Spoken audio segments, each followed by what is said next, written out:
जय हिंद प्यारे साथियों। मैं राजेश कुमार आप सभी को फिर से एक नए वीडियो में हार्दिक स्वागत करता हूं।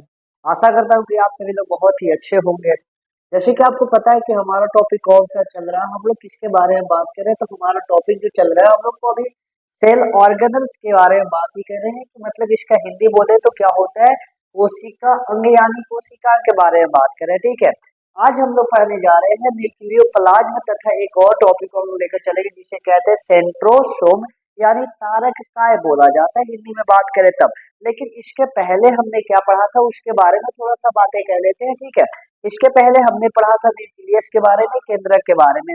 केंद्रक के अंदर एक छोटी सी संरचना पाई जाती है गोलाकार जिसे हम लोग कहते थे केंद्रिका यानी न्यूक्लियोलस कहा जाता था। ठीक है, और इसके पीछे भी हमने बहुत सारे लेक्चर पढ़े हैं जिसमें हम लोग अनेकों कोशिका के बारे में बात की है। मतलब कि ये कोशिका के अंदर जितने भी अंग पाए जाते हैं उन्हें हम लोग कोशिका कहते हैं और अनेक ऐसे ऐसे हमने कोशिका के बारे में पढ़ लिया है। ठीक है, आज हम लोग न्यूक्लियोप्लाज्म के बारे में पढ़ेंगे।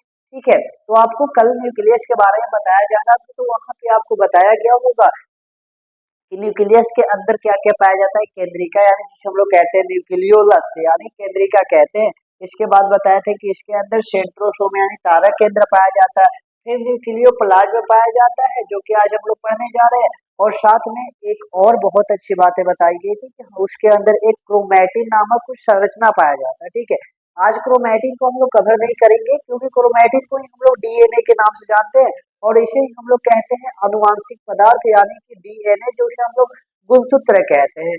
यही क्या करता है कि अपने माता पिता से लक्षणों को उनके संतानों में लेकर जाता है, तो उसको हम लोग बहुत अच्छी तरीके से कवर करेंगे। ठीक है, तो आज हमारा टॉपिक चलने वाला न्यूक्लियोप्लाज्म यानी केंद्रक द्रव्य के बारे में।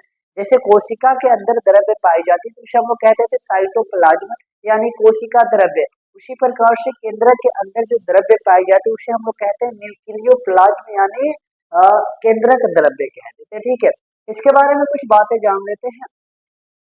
केंद्रक के अंदर पाई जाने वाली जैली समान संरचना को ही केंद्रक द्रव्य कहा जाता है। अर्थात जिस प्रकार से कोशिका के अंदर चिपचिपा द्रव पाया जाता था ना, उसी प्रकार से न्यूक्लियस यानी केंद्रक के अंदर भी जैली के समान चिपचिपा द्रव पाया जाता है जिसे हम लोग कहते हैं न्यूक्लियोप्लाज्म। ठीक है, यदि मैं इसका खोज का बात करूं तो इसकी खोज स्ट्रासबर्गर यानी स्ट्रासबर्गर नामक वैज्ञानिक ने की थी। और कब की थी ये तो जरूरत नहीं है, लेकिन जानना चाहते तो जान लीजिए। इन्होंने सन 1882 ईस्वी में की थी। ठीक है, स्ट्रासबर्गर नामक दे वैज्ञानिक ने सन 1882 ईस्वी में क्या किए थे तो न्यूक्लियोप्लाज्म यानी कि केंद्रक द्रव्य की खोज किए थे। इसमें मुख्य रूप से कौन कौन से अंग और पाए जाते हैं तो आपको पढ़ाएंगे तारक का जिसे हम लोग कहते हैं सेंट्रोसोम, फिर होता है केंद्रिका जिसे हम लोग कहते हैं सेंट्रियोल, और तथा एक होता है क्रोमैटिन पाई जाती है। क्रोमैटिन का मतलब होता है आपको बताएंगे जब क्रोमैटिन पढ़ेंगे जब, इसे ही हम लोग डीएनए कहते हैं, आनुवांशिक पदार्थ भी कहते हैं। ठीक है, इसका अन्य नाम जान लेते हैं। अन्य नाम क्या होता है तो अन्य नाम इसे न्यूक्लियर सैप भी कहा जाता है तथा इसे कैरियोप्लाज्म भी कहा जाता है। तो कहीं कैरियोप्लाज्म आएगा तो आप ऐसे घबराइएगा नहीं कि कैरियोप्लाज्म होता है क्या है। तो कैरियोप्लाज्म को ही हम लोग न्यूक्लियोप्लाज्म यानी केंद्रक द्रव्य के नाम से जानते हैं। समझ में आई होगी बात है। अब इसके अंदर इतनी सारी संरचनाएं पाई जाती है तो इसके बारे में हम लोग अध्ययन करेंगे। ठीक है, अब आते हैं हम लोग सबसे पहला इसमें जैसे कि इसके अंदर न्यूक्लियस यानी कि केंद्रिका के बारे में तो पाया जाता है न्यूक्लियस के अंदर केंद्रिका, क्योंकि केंद्रिका के बारे में हमने बात कर दिया था। ठीक है, आज हम लोग बात करें सेंट्रोसोम यानी तारक काय, यानी कि सेंट्रोसोम को हिंदी में मैं बात करूं तो इसे कहा कहा जाता है तारक काय बोला जाता है। ठीक है, इसका यदि मैं खोज से रिलेटेड कुछ बातें करूं तो इसका खोज एक वैज्ञानिक थे जिसका नाम था बेंडा। और आपको पता है कि बेंडा एक और कोशिकांग का खोज किए थे। आप थोड़ा सा याद कीजिए कौन से कोशिकांग का खोज किए थे वो आप बता सकते हैं। ठीक है, तो वहां भी बेंडा नामक वैज्ञानिक ने खोज किया था। और इनका यानी कि सेंट्रोसोम जिसे हम लोग कहते हैं तारक का, इसका भी खोज बेंडा नामक वैज्ञानिक ने किए थे। और इनका नामकरण की मैं बात करूं तो नामकरण बोबरी नामक वैज्ञानिक ने दी थी। अब दोनों में डिफरेंट होता है कि आप ऐसे कहिए कि खोज इन्होंने किया और नामकरण इन्होंने क्यों किया। देखिए, ऐसा है कि कोई वैज्ञानिक आया और उन्हें पता चला तो उन्हें अच्छा से मतलब ऐसे अध्ययन करने लगे न्यूक्लियस को, और न्यूक्लियस के अंदर कुछ ऐसा संरचना मिला तो उन्हें उन्होंने नाम दे दिया। बस नाम नहीं दिया, उन्होंने ऐसा कहा कि हमने यह चीज को खोज किया। तो बस वे खोज की जो कुछ ऐसी संरचना पाई गई न्यूक्लियस के अंदर तो उनका खोज के आधार पर नाम रख दिया गया, मतलब कि उनका नाम था बेंडा। और एक और वैज्ञानिक है जिसका नाम था बोबरी, तो उन्होंने जो खोज किया ना उसका नामकरण कर दिया क्या, कि इसका नामकरण करते हैं सेंट्रोसोम यानी कि तारक काय कहेंगे। समझ में आई बात है। और तारक काय क्यों कहेंगे तो आगे हम लोग डिटेल में अध्ययन कर लेंगे, थोड़ा सा आएगा आगे, ठीक है। यानी बोबरी नामक वैज्ञानिक ने इसका नामकरण किया था, ठीक है। यदि स्ट्रक्चर की मैं बात करूं, इसका स्ट्रक्चर कुछ ऐसा होता है, समझ में आई बात है। इसके ऊपर मतलब ऐसे बोलेंगे तो यहाँ पे तो झिल्ली बनाया गया, लेकिन रियल में आप देखिएगा तो झिल्ली का इसका पता ही नहीं चलता है। झिल्ली लगभग होता ही नहीं ऐसा, तभी आपको बताया गया है कि एक होता है प्रोकैरियोट सेल और एक होता है यूकैरियोट सेल। प्रोकैरियोट सेल के अंदर जो सेल ऑर्गन्स पाए जाते हैं उसके ऊपर झिल्लियां नहीं पाई जाती है, लेकिन यूकैरियोट्स के ऊपर पाए जाने वाली कोशिकाओं के ऊपर झिल्लियां पाई जाती है। इसी प्रकार से इसमें भी कोई झिल्ली नहीं पाई जाती, बस यहाँ पे देखने के तौर पे हमने बना दिया। यदि आप सेंट्रोसोम का यदि रियल में स्ट्रक्चर देखना चाहते हैं तो कुछ ऐसा स्ट्रक्चर होता है सेंट्रोसोम का, समझ में आई बात। और मैं इसके अंदर बात करूं तो इसके अंदर क्या क्या होता है, दो तरीका का आपको स्ट्रक्चर दिखाई देगा, एक सेंट्रोसोम के अंदर, और इन जो मतलब कि ऐसा बोल सके इन स्ट्रक्चर को हमने क्या नाम देते हैं, हमने नहीं मतलब कि इनको नाम दिया जाता है क्या, सेंट्रियोल यानी तारक केंद्र कहा जाता है। तो कभी आप तारक केंद्र के बारे में सुनते होंगे तो तारक केंद्र होता क्या है, तो अब तो कंफ्यूजन नहीं होगा। सेंट्रोसोम एक बड़ा सा स्ट्रक्चर है जिसके अंदर दो छोटी छोटी संरचना पाई जाती है जिसे हम लोग कहते हैं सेंट्रियोल यानी तारक केंद्र कहते हैं। और इसके अंदर भी कुछ द्रव्य पाया जाता है और ये प्योर पारदर्शी होता है, मतलब पानी के जैसा होता है, या कोई चिपचिपा नहीं होता है, ठीक है। इसे हम लोग कहते हैं सेंट्रोस्फेयर, सेंट्रोस्फेयर कहा जाता है। समझ में आई होगी बात है, ठीक है। अब आइए आगे कुछ और जानते हैं इसके बारे में। यह भी एक झिल्ली हिल, झिल्ली हिल का मतलब इसके ऊपर भी कोई झिल्लियां नहीं पाई जाती है, ऐसा कोशिका होता है, जो कि आपको यही बता दिया गया था, यहाँ देखने के तौर पे बताया गया, लेकिन ऐसा इसके ऊपर झिल्लियां नहीं पाई जाती। समझ में आई बात है।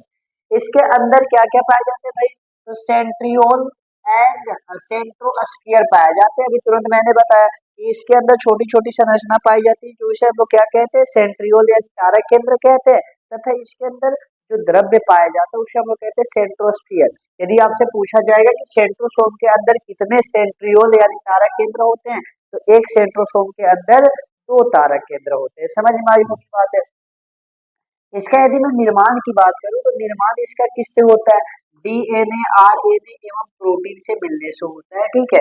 डीएनए तो जानते हैं, वो डीएनए का मतलब क्या होता है, डबल एक्सटेंडेड, यानी कि आरएनए मिलकर के द्विसंरचना बनाता है, तो उसे हम लोग कहते हैं डीएनए। यदि वही खुल जाएगा, मान लिया जाए कि ऐसा है तो इसे हम लोग डीएनए कहेंगे, लेकिन एक है तो इसे आरएनए कहते हैं। और प्रोटीन तो जानते होंगे आप, प्रोटीन एक प्रकार का पदार्थ होता है। समझ में आई बात है। नहीं तो डीएनए और आरएनए आने आने वाले लेक्चर जो नेक्स्ट लेक्चर आएगा ना उसमें हम लोग डीएनए आरएनए के बारे में चर्चा कर लेंगे। समझ में आई बात है।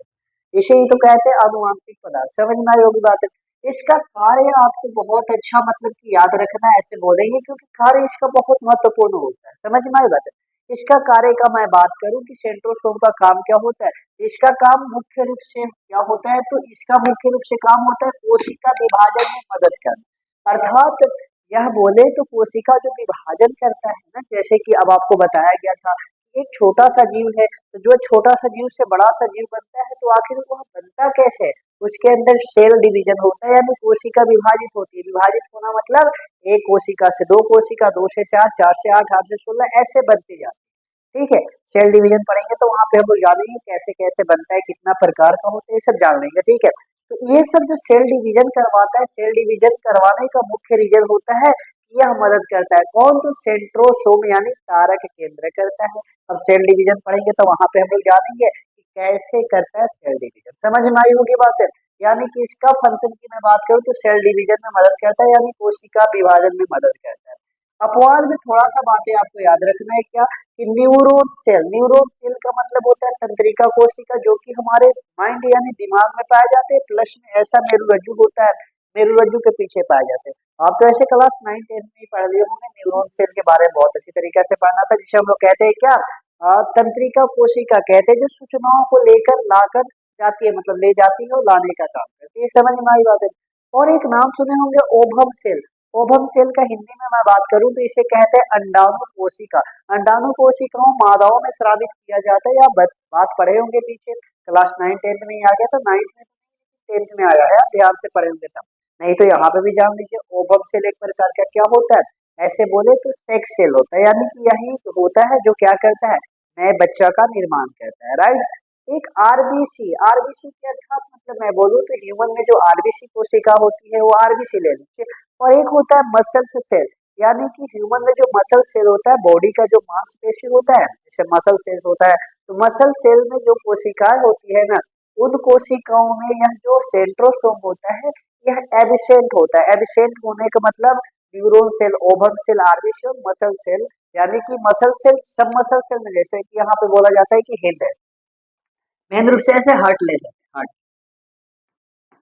ऐसे आपका कहना हो कि यहाँ भी मसल्स है, यहाँ भी मसल्स है, यहाँ भी मसल्स है, बहुत सारे मसल्स है, तो लेकिन सभी मसल्स में नहीं, हर्ट की जो मसल्स होती है यानी कि हृदय की मसल्स, उनकी जो कोशिकाएं होती है उनमें सेंट्रोसोम नहीं पाया जाता है, और यही कारण होता है कि ये विभाजित नहीं करते, यानी कि एक कोशिका में कोई विभाजन नहीं होता है। कभी आप सुने हैं कि मतलब बोल सकते हैं ऐसे न्यूरॉन सेल यानी कि तंत्रिका कोशिका विभाजित करके एक से दो, दो से चार ऐसे बनते नहीं ना।